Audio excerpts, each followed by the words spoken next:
Okay. So this says a water tank at Camp Newton holds 1,200 gallons at time 0. That's a point on the amount function. They just gave it to you. Okay, 1,200 gallons at 0. During the time interval 0 to 18, water's pumped into the tank at the rate. The fact that it's a rate means it's the derivative, right? So WT in gallons per hour is the derivative not of how much water's in the tank, which is tricky because this is the rate it's pumped in. It's the derivative of how much water has been pumped into the tank. You understand the difference between that? There's water going in and there's water coming out in this question.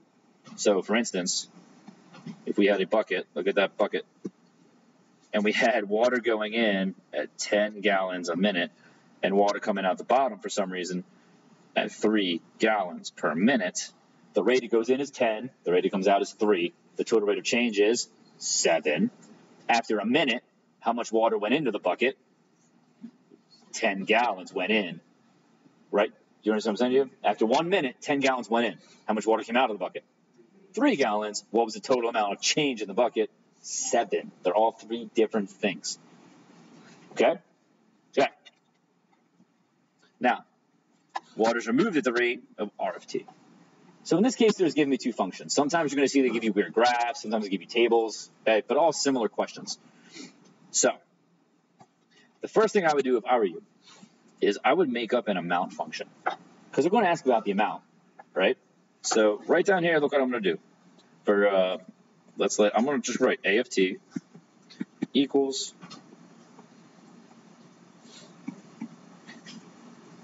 the amount of water in the tank at time t. Okay? Because they don't give us any way to talk about the amount function. They just gave us 2 different rate in, rate out. So what's A prime of t? W of t minus R of t. Cool. And what's nice about this is, and this is like a blanket thing for calculus in general, if you're ever asked if something's increasing or decreasing, that means check the derivative of that thing to see if it's positive or negative. Okay? Is it air conditioning on right now? In the beginning of March? Excellent. Okay. Anyway, so this first question is the amount of water increasing or decreasing. Why or why not? All we want to do is find A prime of 15. Okay?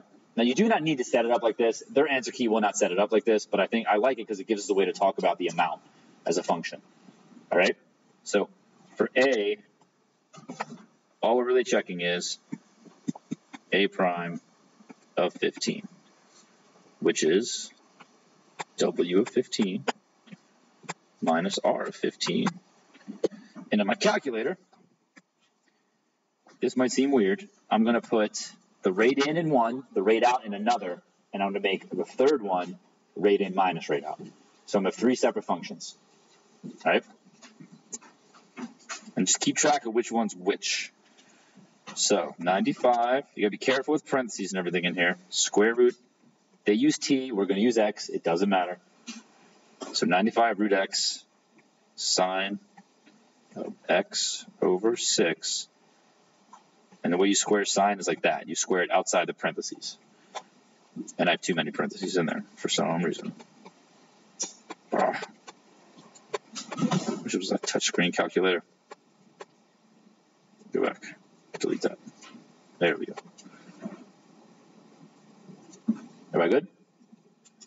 I'm going to let the rate out be 275 sine. Oh, puts a parenthesis here. Right here, this one. X over 3 squared. When you enter these in, double check them like twice and make sure you put in exactly what the function says. Okay? Because I've had it before on tests, kids put the wrong function in, they do everything correctly, and every one of their answers is wrong. Okay? And the AP test, like you lose that point every single time. All right. And in Y3, I'm going to go Y1 minus Y2.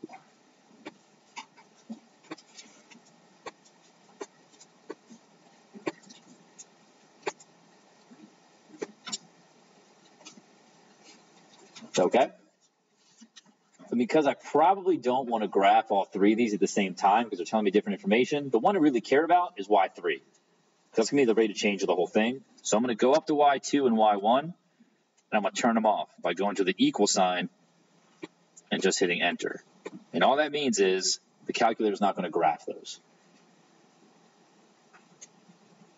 Yeah? And if you want to have a sneak peek of what the derivative of the amount of water looks like, let's go to Window. I'm going to let X go from 0 to 18 because that's what they said. We don't need to do this right now. I just am. Okay, we count by threes.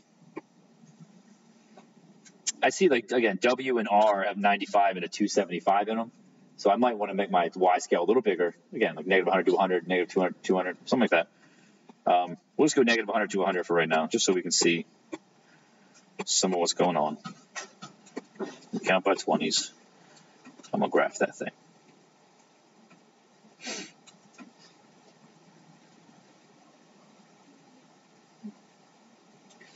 Okay. Did I turn on the dots section for some reason? Oh, yeah, I turned on my Y3 as dots for some reason. Nobody wants that.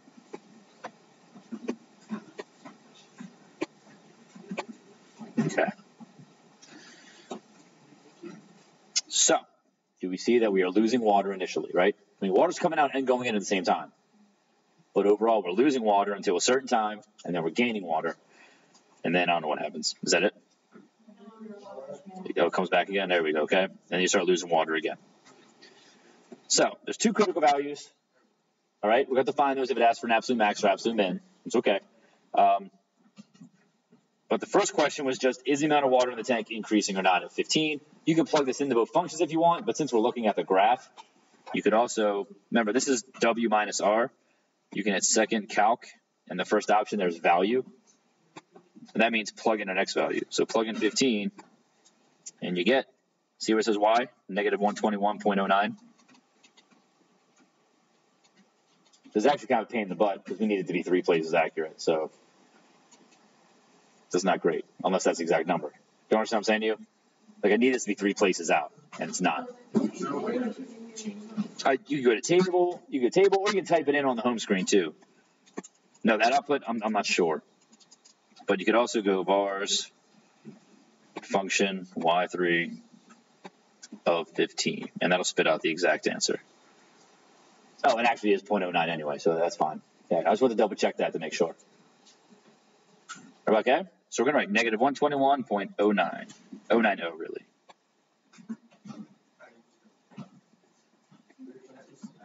Yep.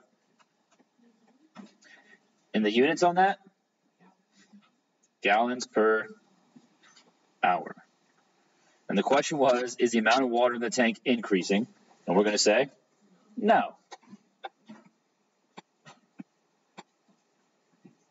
Because W of 15 minus R of 15 is negative. You could also say A prime of 15 since we defined it. Okay?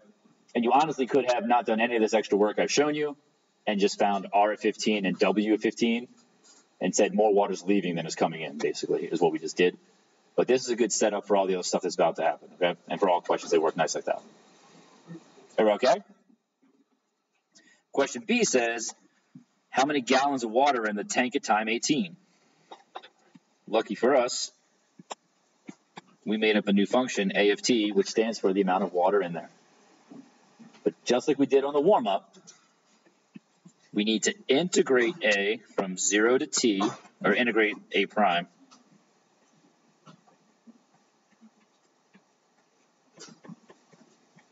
So hang on. What's that integral going to find there?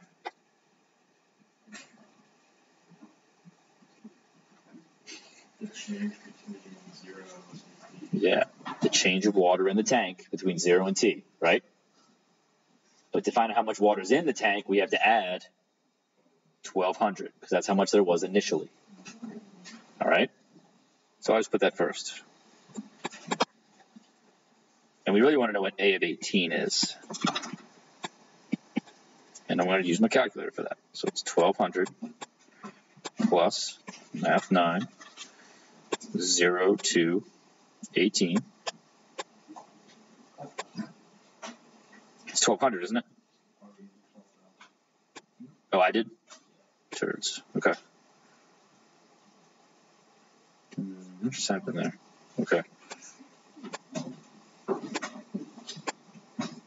There we go. X. Second, go back over here and delete one of these zeros. Boom. And hopefully we're all getting the same answer, which is, it's thinking, it's happening, 1309.788.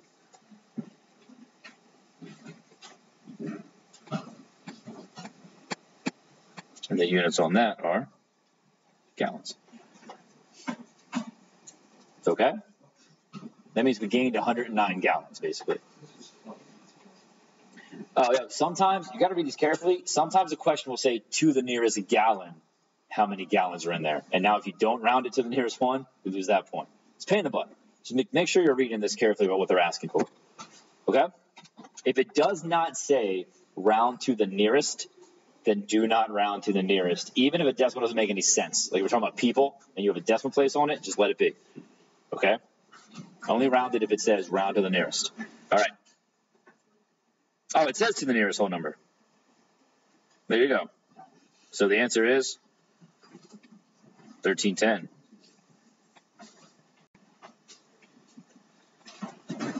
All right, that makes sense, everybody? Because it says round to the nearest. Okay. So C is what we just talked about before we got here. It says, when is there an absolute minimum? Show your work. When they say show your work, they mean do exactly what I showed you to do. So the first thing we need to do is find out where is A prime 0. Is that okay? Now remember, we didn't have an A prime until we defined it.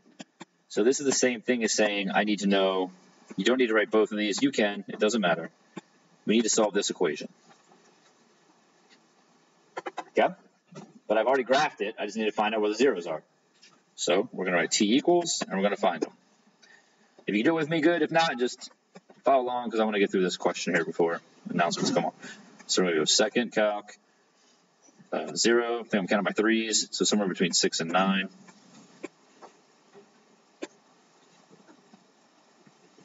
We get 6.494, but I'm going to store that as A again. 49484.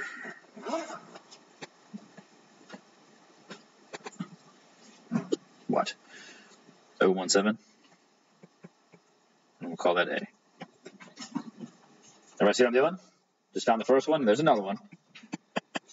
Now, I'm suspecting that the one we just found could be the minimum. The next one can't be the minimum. It's going to be a maximum, but we'll find it anyway.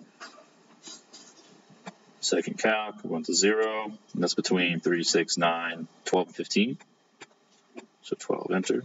15, enter. Enter. You get 12.97 something. So I'm going to store that as B. 12.9748.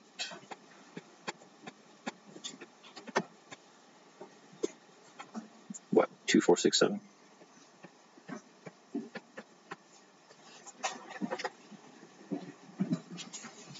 Okay? Now I'm just going to find the amount at 0, at 18, which we already found, and at A and B. And the minimum is just whatever the least one is. So, A is probably a stupid, not stupid, but not a great choice because we used A to define our function also. So using A twice is kind of a bad move. Okay, so let's call this, I don't know, what do you want to call it? T? You can't use T, it's G for good.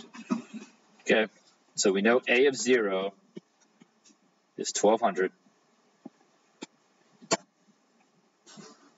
gallons.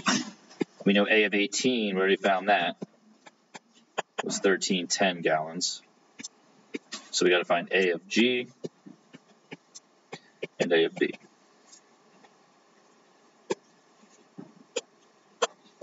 So we could do 1,200. I'm actually just going to take what I did up here. There we go. And change that 18 to an A to find the G one. Come on, you can do a calculator. 525.242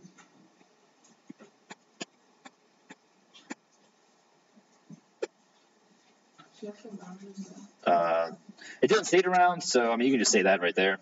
And then the other one.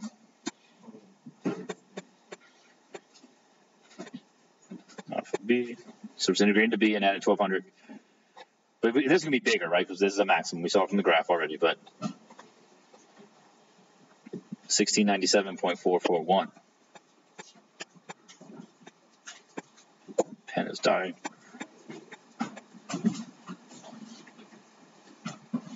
Okay, then same thing. We're going to write a little letter to the people grading our papers in very small font. Let me make that bigger.